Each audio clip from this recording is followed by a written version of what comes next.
A man who fixes other people's broken buildings doesn't belong here. Is that really what you think of me? Get out! Her mother tossed my bag onto the gravel without a word. Colton Reese slid into my seat and smiled like he'd already won something. I watched their SUV roll toward the security booth. The guard scanned the guest list. No results. Mallory pointed back at me. The gate opened, but not for her. The screen flashed 4 words: Spencer Locke Halden, sole family heir. Every guard and every camera in that driveway went completely still. My wife had just thrown the owner of this estate out of her car. If you're new here, hit subscribe before this story goes any further, because what happens next inside those gates is something you'll want to see through to the end. I've been restoring other people's history for 15 years. Libraries with cracked limestone columns, churches with rotting bell towers, courthouses whose facades had been slowly eaten by a century of weather. These were the places I spent most of my waking hours cleaning and rebuilding what others had written off as too far gone. My colleagues called it noble work. Mallory, in the last year of our marriage, called it a hobby that paid poorly. She wasn't always like that. I want to be honest about that because it's easy. Too easy to look back at a marriage that ended in a gravel driveway and decide the whole thing was a mistake from the beginning. It wasn't. 6 years ago, the night Mallory's father was rushed to the hospital after a cardiac event, I drove 3 hours in the rain without calling ahead. She didn't ask me to come. I just went. I sat beside her in that waiting room until 4 in the morning, not saying much, not doing anything heroic, just being there. She told me later that was the moment she knew she wanted to marry me. Not because I was impressive, because I showed up. The man she married lived in a rented house in the Richmond suburbs, drove a 12-year-old pickup truck, and thought a good Saturday meant spending the afternoon rewiring lath and plaster in a building most people had already forgotten existed. I wasn't embarrassed by any of it. I was good at what I did, and the work felt like it mattered. But somewhere between our 2nd and 3rd anniversary, I noticed Mallory had started answering the question, "What does your husband do?" with a tight smile and a subject change. She wasn't lying. She just stopped volunteering the truth. The change in her didn't happen overnight. It came in layers, the way damage comes to an old building slowly enough that you almost miss it until the structure starts to shift. Her friends were buying second homes. Her colleagues were getting mentioned in trade publications.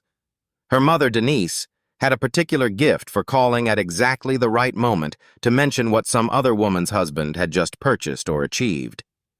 Mallory didn't become someone different. She became someone exhausted by the distance between the life she had and the life she'd started to believe she deserved. I watched it happen and told myself it was a phase. I was wrong about that. What Mallory never knew, what almost no one knew, was that my last name wasn't the whole truth of who I was. I was born Spencer Halden. When I was 8 years old, 2 men tried to take me from my school parking lot.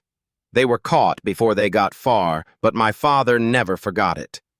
That same week, he made a decision I would carry my mother's surname Locke from that point forward. I would not appear in any public records connected to the Halden family, and I would be raised to understand the value of a life built by your own hands rather than inherited by accident of birth. My mother passed when I was 11, and the name she had given me became the only thing of hers I carried into adulthood. Theodore Halden was not a man who appeared on magazine covers or gave interviews to financial journalists. He built Halden Dominion Consortium from a small rail freight operation into a privately held conglomerate spanning clean energy, maritime shipping, satellite infrastructure, data systems, and water technology almost entirely out of the public eye. The company's true asset value had never been formally published. Most people in the financial world knew the name, but not the number. The number was over $1.1 trillion. He told me more than once, sitting in the study at Alderwick House, that the only people worth trusting were the ones who showed up before they knew what you were worth. I visited in secret a few times a year. My father and I would walk the trails through the property's backwoods, or sit arguing about the ethics of large-scale development or the right way to structure a charitable endowment. I never brought Mallory. Not because I didn't want her to know the truth I'd thought about telling her dozens of times, but because every time I came close to the conversation, something would happen that made me pull back. A dinner party where she laughed too loudly at a joke made at the expense of someone who couldn't afford to be in the room. A comment about a colleague's husband who'd apparently wasted his potential going into public school teaching. Small things, individually forgivable.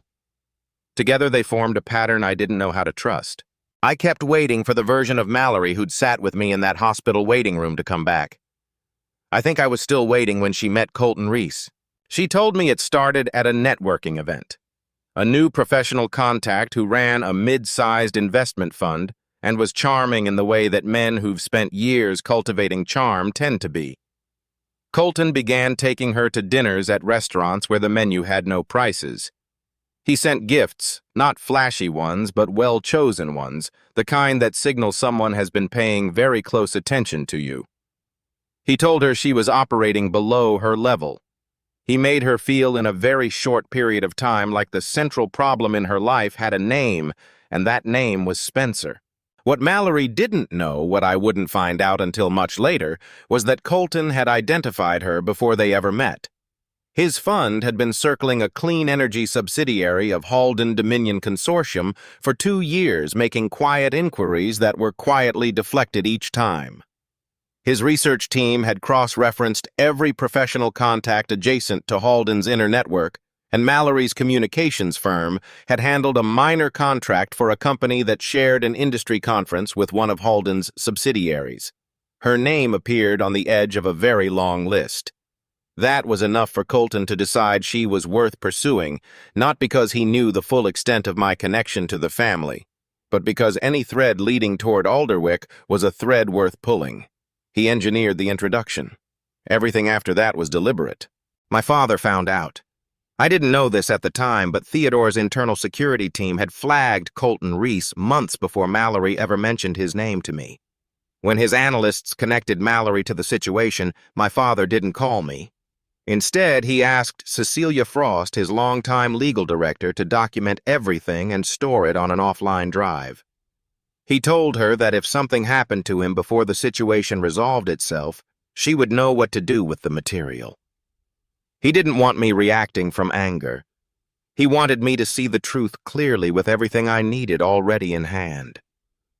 That was how my father operated. He didn't warn you a storm was coming. He quietly made sure you already had shelter before it arrived. I didn't know any of that when Cecilia called me on a Tuesday morning in October to say my father had suffered a stroke at Alderwick House and hadn't survived it. I sat in my truck in the parking lot of a church I was supposed to be inspecting that day and didn't move for a long time. Whatever complicated grief I'd been quietly carrying for years, the loneliness of loving a father I couldn't publicly acknowledge collapsed in on itself all at once. Mallory came home to find me at the kitchen table. I told her I'd lost someone important and that I needed to attend a private memorial service at a property called Alderwick House in Ravenport, Virginia. She asked if she could come. I should have said no, but I was grieving and not thinking clearly, and some part of me that still wanted to believe in the marriage said yes. She didn't ask who had died. She asked what the guest list would look like. The morning of the service, Mallory hired an SUV. She was dressed in black that read more like fashion than mourning. Her mother, Denise, sat in the back seat with the settled confidence of someone who had already decided this day was an opportunity. Colton sat beside her, jacket pressed, expression composed. I rode in the passenger seat and watched the Virginia hills pass and thought about the last phone call I'd had with my father 3 weeks earlier. Unremarkable about a drainage project on the eastern edge of the property. I hadn't known it would be the last one. No one in that car asked how I was doing. Mallory and Colton talked in low voices about the people they planned to approach at the service. Denise made a comment about the property being well maintained as though she were a prospective buyer assessing its resale value. I said nothing. I watched the iron gates of Alderwick appear at the end of the long approach road and felt something tighten in my chest that had nothing to do with the people sitting behind me. Then Mallory stopped the car. She turned to me with the expression I'd come to recognize in the last year of our marriage, calm on the surface, something harder underneath, and told me she needed me to switch seats with Colton. She wanted them to enter together. When I didn't move, she opened the passenger door, looked at me directly, and said, "A man who fixes other people's broken buildings doesn't belong walking through that gate. Get out." Her mother dropped my bag onto the gravel. Colton stepped out, walked around the front of the car, and settled into the seat I'd been removed from without looking at me once. Mallory said the marriage was over, her voice flat and final. "The way you close an account you've decided costs more than it returns." Then she drove the SUV forward toward the security booth. I stood in the driveway with my bag at my feet. The guard scanned his tablet. He looked up. He scanned again. Then he stepped back from the booth, and the main gate swung open, not for Mallory, but away from her. Bernard Quinn came through first, the way Bernard always moved, with unhurried certainty, followed by 6 members of the household staff.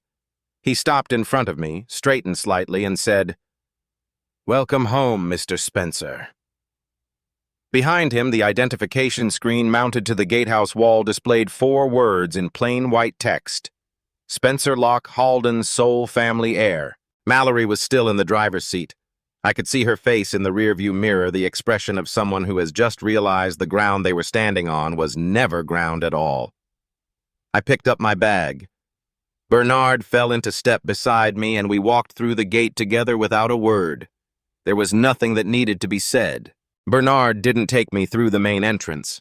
He led me around the east wing through the side corridor that my father had always preferred, the one lined with framed architectural drawings of Alderwick's original construction, dating back to the early 1900s.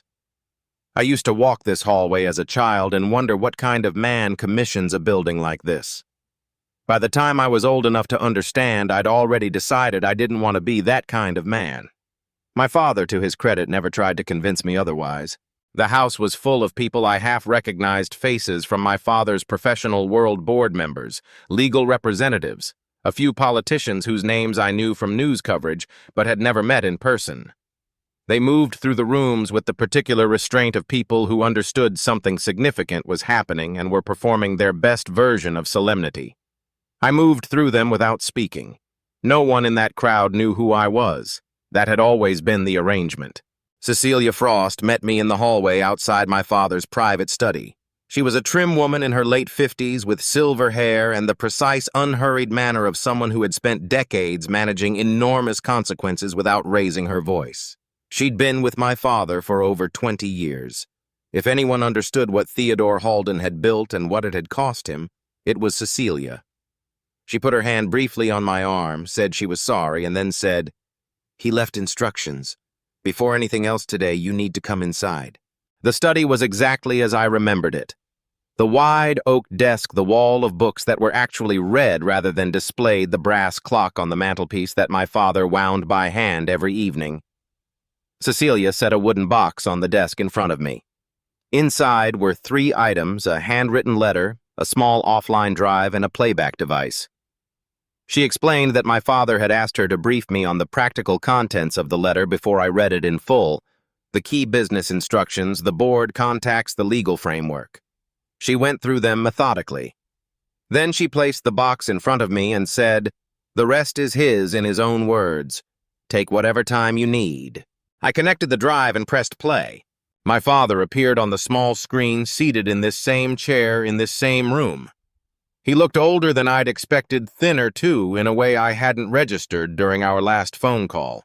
He spoke without preamble, the way he always did, as though he'd already said the introductory version of this speech in his head and was moving directly to the part that mattered. He said, "I've known about Colton Reese for longer than you have. Our security team flagged him when his fund started making quiet inquiries about the clean energy division. This was more than a year ago. When your wife's name appeared in the same report, I asked Cecilia to document everything and keep it on the offline drive. I'm not telling you this because I wanted to test you or Mallory. I'm telling you because I couldn't protect what I built for 50 years and then leave you to defend it blind. He continued, I didn't intervene in your marriage. That was never my place. But I could make sure that when the truth finally surfaced, you'd have everything you needed to see it clearly and to act from a position of strength rather than shock. He looked directly at the camera before adding, The drive contains everything. Use it the way I would have used it, not to destroy people, to protect what matters. I sat in that chair for a long time after the recording ended. The grief I'd been managing since Tuesday morning shifted into something different, something that had no clean name. My father had watched this coming. He had built me a shelter before the storm arrived, and he'd done it quietly without ever making me feel managed or surveilled. That was the most Theodore Halden thing he could possibly have done. Cecilia gave me an hour before the reading began.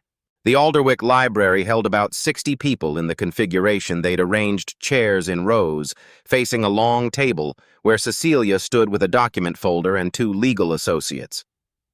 I found a seat near the back. Mallory had positioned herself and Colton toward the front, close to the board members, which told me she'd spent her one available hour working the room rather than thinking about what she was walking into. Denise sat beside her posture, precise expression arranged into something designed to look like dignified grief. Cecilia read the disposition clearly and without editorial commentary. My father had left me the entirety of Alderwick House and its 70 surrounding acres. He had left me 64% of the voting shares in Halden Dominion Consortium, along with full control of the family's private investment networks, research endowments, and real estate holdings across 19 countries. The estimated total value of the estate exceeded $1.1 trillion. There was also a specific legal clause drafted by Cecilia and signed by my father 2 years prior stating that no spouse relative by marriage or external partner could access family shareholdings without a signed written authorization from Spencer Locke Halden. The room absorbed this in silence that lasted about 4 seconds. Then Mallory stood up. She crossed the room and reached for my hand. Less than 2 hours ago, she had told me our marriage was over through an open car window, while her mother dropped my bag into a gravel driveway. Now she was calling me sweetheart in front of 60 strangers and explaining to Cecilia that as my wife she would naturally be standing by my side during this difficult time. I withdrew my hand from hers without saying anything. The room had heard the same clause I had. Colton attempted a different approach. He adjusted his jacket and introduced himself to Cecilia as a financial advisor with an interest in supporting Spencer's transition into the role. Cecilia looked at him the way a person looks at something they recognized some time ago and have simply been waiting to acknowledge. She said, "Mr. Reese. Yes, I know that name." The particular quality of her tone made several people in the room look down at their hands. I understood in that moment the full shape of what had been assembled around my marriage. Colton hadn't pursued Mallory because she was compelling, though she was. He hadn't stayed because he felt something for her, though he may have performed that convincingly enough to fool her. He had stayed because he believed she was a door, and he had been patient and careful and deliberate in positioning himself in front of it. That realization didn't make what Mallory had done smaller, but it made it more complicated in a way I hadn't expected to feel standing in my father's library. The days that followed were not quiet. Mallory requested a private conversation that evening. She said Colton had meant nothing, that the dinners and the gifts had been professional relationship building, that the pressure of living below her potential had warped her judgment temporarily. When she saw that explanation wasn't landing, she changed direction entirely. She told me that I had built our marriage on a lie, that 6 years of concealing my father's identity constituted a fundamental betrayal, and that she had been a participant in a test she'd never agreed to take. There was enough truth in that framing to make it difficult to dismiss cleanly, and I think she knew that. Her mother backed every version of this argument with the particular conviction of someone who had never once considered that she might be wrong. Denise told anyone who would listen that the Halden family had used Mallory as an unwitting subject in some kind of social experiment and that her daughter was the real victim of the day's events. Colton, meanwhile, had been busy. He'd spent those same hours making calls to 3 board members who had long-standing reservations about the succession men who had served under my father's oversight and were skeptical for legitimate professional reasons about handing a trillion-dollar operation to someone whose public resume consisted of church restoration projects in Central Virginia. He also reached Mallory's laptop through means that became clear, later extracted several documents from the estate's preliminary transfer files and altered specific passages to suggest the Halden family had been surveilling Mallory as part of a deliberate campaign against her. Those altered documents reached 3 journalists the following morning. Mallory's legal team filed a court motion requesting a temporary freeze on my ability to exercise voting rights while her claim was under review. A judge granted a limited version of the order by that afternoon. Colton moved quickly into the space that created presenting the board with a proposed sale of Halden Dominion's clean energy division to an investment consortium that, as Cecilia would later confirm, he controlled through a series of shell arrangements. 2 board members signaled they were open to the discussion. Then the footage from the Alderwick Gatehouse leaked online. The clip was 40 seconds long. Mallory opening the passenger door, the bag hitting the gravel. Colton taking my seat, the screen flashing my name. By the following morning, it had been viewed more than 40 million times. Talk shows debated whether I was a wronged husband or a manipulative billionaire who'd let his wife embarrass herself for the optics. The story had escaped every room it had started in and was now public property that no one was managing correctly, least of all me. I went back to my father's study that night. I took the brass clock off the mantelpiece and held it for a while the way I used to watch him hold it when he was working through something difficult. Then I set it down and told Cecilia, who was still at her desk in the adjoining room, that I wasn't sure Theodore had chosen the right person. A man who spent his career rebuilding structures that other people had abandoned was now supposed to govern a global conglomerate while a court order restricted his authority. A board ally was engineering the sale of a core division. His wife was casting herself as a victim in a story the whole world was watching, and a 40-second video was being analyzed by strangers who had never set foot in this county. I told Cecilia I was considering stepping back from the succession entirely. She looked at me for a long moment, then said, "You've heard the summary. Now read all of it, every word he wrote." She set the handwritten letter from the wooden box on the desk in front of me. Then she left the room and closed the door behind her. I opened the letter and began to read. My father's handwriting was smaller than I remembered. He'd always written in a compressed, deliberate hand, the kind that suggested every word had been chosen before the pen touched the paper. The letter was 4 pages front and back, and I read it twice before I put it down. Most of it was practical. Instructions about specific board relationships, notes on the clean energy division's long-term structure, a list of the 3 people within the consortium he trusted without reservation. But toward the end, there was a paragraph that had nothing to do with business. He wrote, "There will be a moment when you have everything you need to ruin them completely. The evidence will be in your hands, the platform will be yours, and the temptation will feel like justice. I need you to understand that it isn't. If you use what I've left you to punish Mallory and Colton in front of the world, you will become exactly the man they've been describing. Cold calculated, willing to destroy people to protect your position.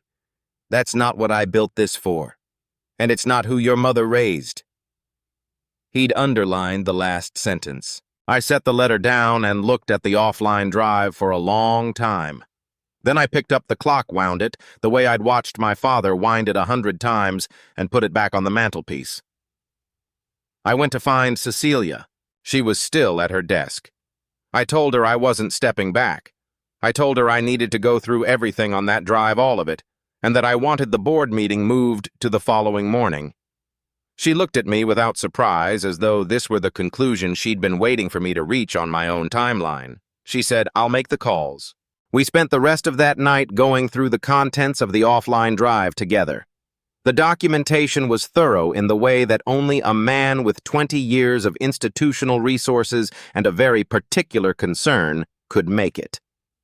There were communication logs, transaction records, and a series of emails between Colton and two board members that laid out in plain business language the structure of the proposed sale and the specific conditions under which each party would benefit.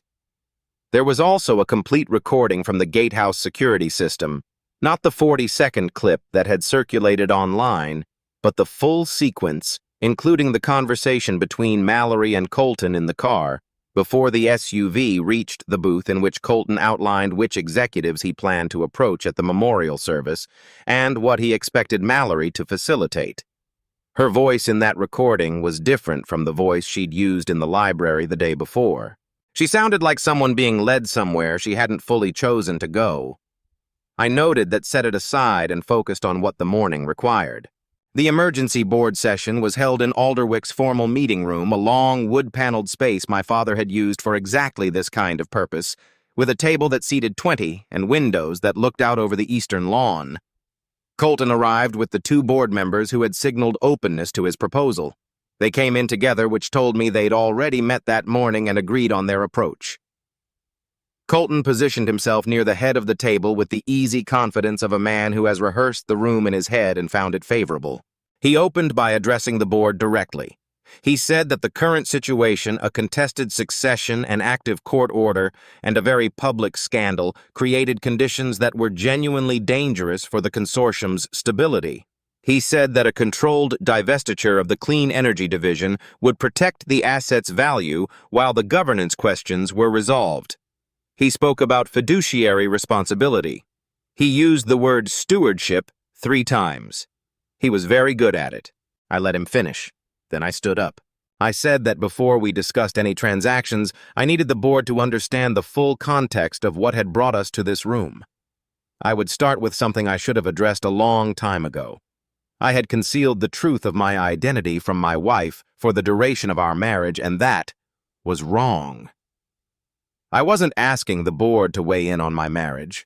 I was acknowledging it plainly because what came next required them to know I wasn't standing in front of them as someone without fault. I wanted them to hear the rest from a man who had already accounted for his own failures. Then I nodded to Cecilia. She presented the material methodically. The communication logs first, then the transaction structure, then the emails. She walked the board through the timeline Colton's initial inquiries into the clean energy division, the identification of Mallory's firm as a peripheral contact point, the documented approach to Mallory, and the parallel engagement with the two board members currently seated at this table. She was precise and unhurried, and the room got very quiet in the particular way rooms go quiet when the people in them realize they have been watching something from the wrong angle. Then Cecilia played the audio. In the first recording, Colton's voice was warm and reassuring. He was telling Mallory that once the transition was complete, once they had what they needed from the consortium, they could move forward together. In the second recording, made 3 days later in a call with one of his financial partners, his voice was different, efficient, conclusive. He said Mallory had served her purpose and that he'd exit the personal arrangement as soon as the signatures were secured. He said it the way you discuss closing a position in a market you no longer need exposure to. Mallory was seated near the back of the room. She had come in with her legal representative and had been composed until that moment. I watched her face when the second recording played. She didn't react visibly. No tears. No outburst. She just went very still, the way a person goes still when something they suspected but hadn't let themselves believe has been confirmed out loud in front of witnesses. I had seen that expression on her face once before, years ago, in a different context, and the recognition of it made me feel something I hadn't expected to feel in that room, which was sorrow. Not for myself, for the version of her that had been taken apart quietly by someone who knew exactly which pieces to remove. The two board members who had aligned with Colton did not speak for the remainder of the session. The rest of the board voted to reject the proposed sale, to suspend both members pending formal review, and to refer the matter, the data theft, the document alteration, the coordinated manipulation of a governance process to the appropriate regulatory and investigative bodies. Cecilia presented the original unaltered succession documents, and the board voted to formally recognize my authority as Theodore Halden's sole heir and the new chair of Halden Dominion Consortium. The motion passed by a margin that left no room for ambiguity. Colton left the building with his legal team without speaking to anyone. He didn't look at Mallory on the way out. I asked Bernard to arrange a few minutes alone in the garden. The garden at Alderwick ran along the south face of the house, boxwood hedges, old stone paths, a fountain that my father had never once turned off during the months he was in residence, because he said the sound helped him think. I was standing near the fountain when Mallory came out through the side door and stood a few feet away. She didn't try to explain herself the way she had the night before. She said, "I knew something was wrong with him. Not at first I believed what he was showing me. But somewhere in the middle of it I knew. And I kept going anyway because I had already decided that whatever he was better than what I had." She looked at the fountain rather than at me.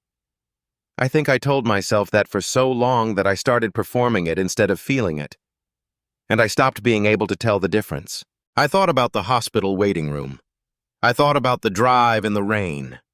I thought about how long I had watched the woman I married slowly replace herself with someone she thought the world would take more seriously, and how I had kept waiting for the original to return instead of accepting that people move in the direction of their choices, not their origins.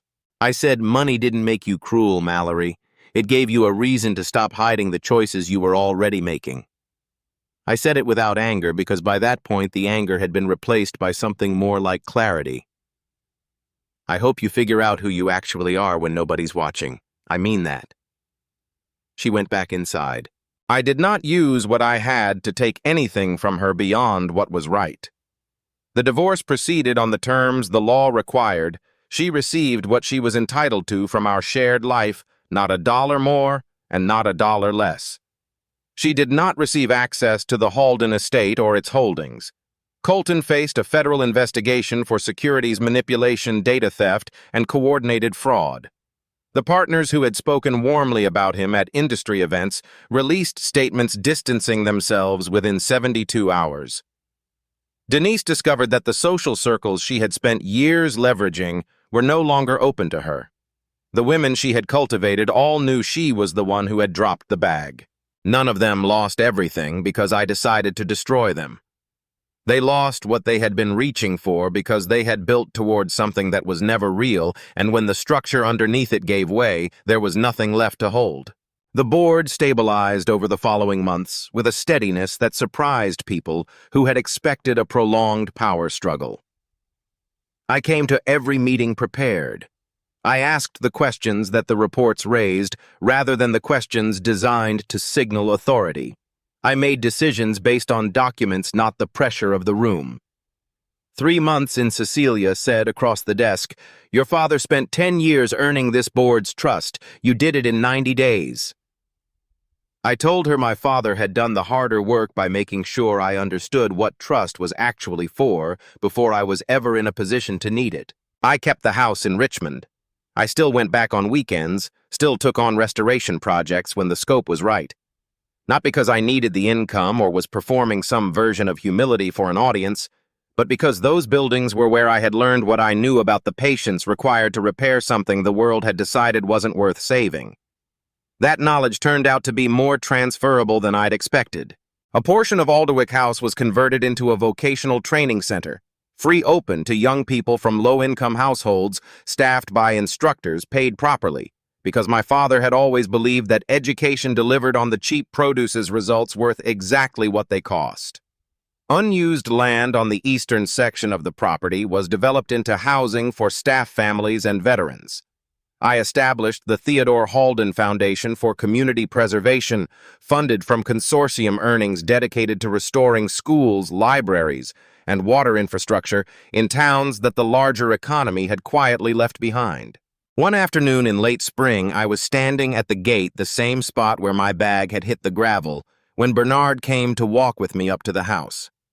He asked, the way he occasionally asked things he already knew the answer to, whether I'd considered replacing the old gatehouse, whether a new entrance might suit the property better given everything that had happened there. I told him no. The gate stayed exactly where it was. We walked up the drive together in the quiet that Alderwick carried in late afternoon, when the light came low through the tree line, and the fountain was the only sound. At the front door, I looked up at the window of the study on the second floor, at the room where my father had sat in that chair and recorded a message for a son he trusted to eventually find his footing, and I said quietly, "I didn't hold on to what you built by destroying them.